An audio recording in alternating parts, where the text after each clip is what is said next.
नमस्कार, मैं रेणुका सिंह अपने पहचान चैनल से आप सभी का हार्दिक स्वागत करती हूं और आज दशहरे की बहुत ढेर सारी शुभकामनाएं आप सभी को देती हूं।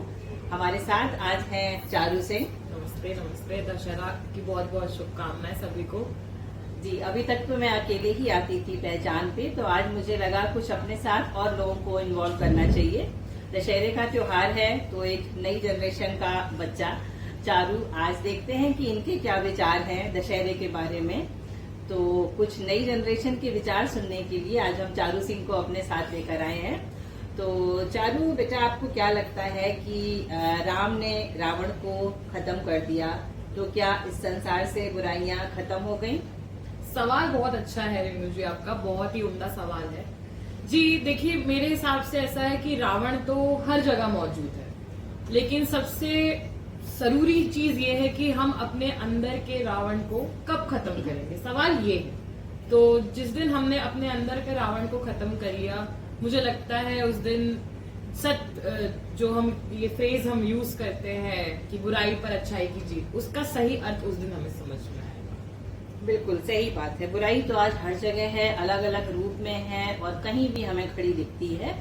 तो सिर्फ एक रावण एक बुराई का प्रतीक था, गलतियों का प्रतीक था, जिसे आज भी हम लोग हर साल जलाते हैं और ये साबित करना चाहते हैं कि बुराई पर अच्छाई की विजय जरूर होती है।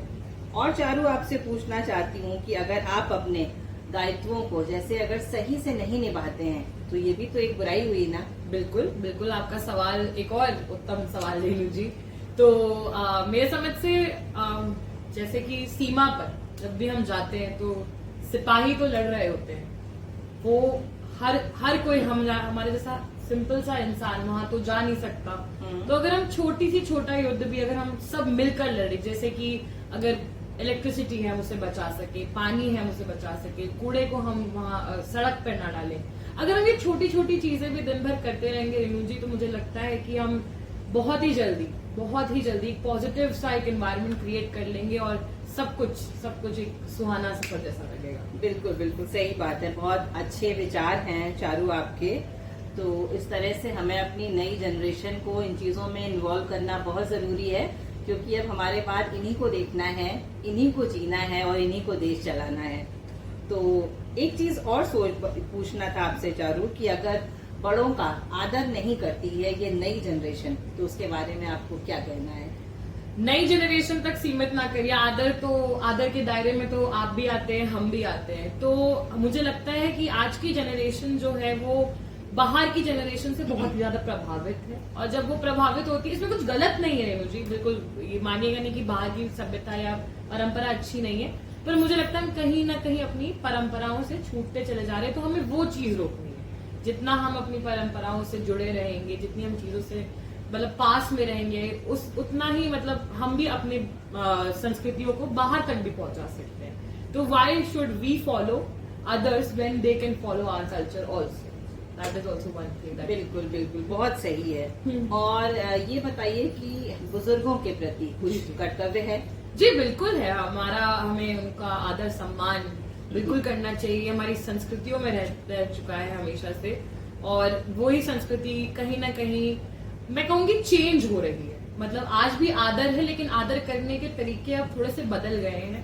आज पहले जैसे आप मेरे साथ शायद अब अग्री करेंगे, आप लोगों के लिए रिस्पेक्ट होता था, नमस्ते एवरीथिंग, और हमारे लिए अगर आप हमारी दोस्त भी है, हमारी मदर है, हमारी फ्रेंड है, तो दैट इज ऑल्सो रिस्पेक्ट। तो वो थोड़ा चेंज जरूर हुआ है, लेकिन रिस्पेक्ट आज भी हमारे दुनिया में कायम है और हमेशा रहनी चाहिए। बिल्कुल सही विचार हैं चारू आपके। तो हमारी नई जनरेशन बहुत अच्छा सोचती है, बहुत अच्छा काम करती है। और पर्यावरण और प्रदूषण, इसके बारे में क्या करना चाहती हैं आप? पर्यावरण प्रदूषण से अब हर जगह फैल रहा है रेणु जी, बिल्कुल आपने सही कहा। और जब हम ये सब देखते हैं तो दिल ऐसा उदास सा मेरा हो जाता है। तो उस सब को रोकना है हमें। उसके लिए एयर पोल्यूशन, वाटर पोल्यूशन, जो भी हमारे आसपास चल रहा है, तो उसके लिए जैसे हमारी गवर्नमेंट कहती है कि पब्लिक सर्विसेज यूज करिए, वाटर पोल्यूशन आप पन्नियों को ऐसे गंगा मैया में मत डालिए, तो ये सब हम फॉलो नहीं कर पा रहे। अब जिस दिन हमने ये सब फॉलो करना शुरू कर दिया, एयर पोल्यूशन, सब तरीके का पोल्यूशन कहीं ना कहीं से हट जाएगा और ये दुनिया फिर से सुंदर दिखेगी। बिल्कुल बिल्कुल, बहुत सुंदर बात है। तो यही छोटी छोटी बातें हैं जो हम सभी को अपनानी है कि अपने हिस्से की लड़ाई लड़िए, पानी कम खर्च करिए, बिजली उतनी ही खर्च करिए जितनी जरूरत है। अगर आप कमरे में नहीं हैं तो लाइट और फैन बंद करके रखें, उसे वेस्ट ना करें, क्योंकि बिजली बनाने के लिए कितना टाइम, कितनी मेहनत और कितना फ्यूल लगता है ये सबको पता है। तो सिर्फ ये नहीं है कि हमारे घर का मीटर कम चलेगा, हमारे पूरे देश की बिजली बचेगी। तो इन छोटे छोटे कदमों से हम बहुत कुछ कर सकते हैं और बुराई पर अच्छाई की जीत हो जीत जाएगी। होगी ही होगी। तो आइए संगीता जी, आप भी आइए। तो आज हम लोग सब लोग एक साथ ही एक जगह पर इकट्ठा हुए हैं और दशहरे का त्योहार है। तो आप सभी को दशहरे की बधाई देना चाहती हूँ और एक छोटी सी कविता लिखी थी वो सुनाती हूँ। गली गली अब रावण है, घर घर में अब रावण है। गली गली अब रावण है, घर घर में अब रावण है। दूर इतने क्यों जाते हो, खुद में ही तुम झांक लो। राम नाम का क्या है तुम में, राम नाम का क्या है तुम में, अंदर बाहर माप लो। राम के जैसी सज्जनता, राम के जैसी महानता। राज्य भी तज दिया पिता के मान के लिए, राज्य भी तज दिया पिता के मान के लिए। अब सब कुछ चाहिए तुम्हें खुद के लिए, अब सब कुछ चाहिए तुम्हें खुद के लिए। कौन अगले की सोचता है, कौन अगले की सोचता है। कब अगले को पूछा तुमने, कब माँ बाप को पूछा तुमने। कब अगले को पूछा तुमने, कब माँ बाप को पूछा तुमने। देश धर्म कब सोचा है, नारी को कब पूछा है। देश धर्म कब सोचा है, नारी को कब पूछा है। अब बन जाओ राम तुम, राम राज्य ले आओ तुम। अब बन जाओ राम तुम, राम राज्य ले आओ तुम। सबको तुम सम्मान दो, देश को पूरा मान दो। सबको तुम सम्मान दो, देश को पूरा मान दो।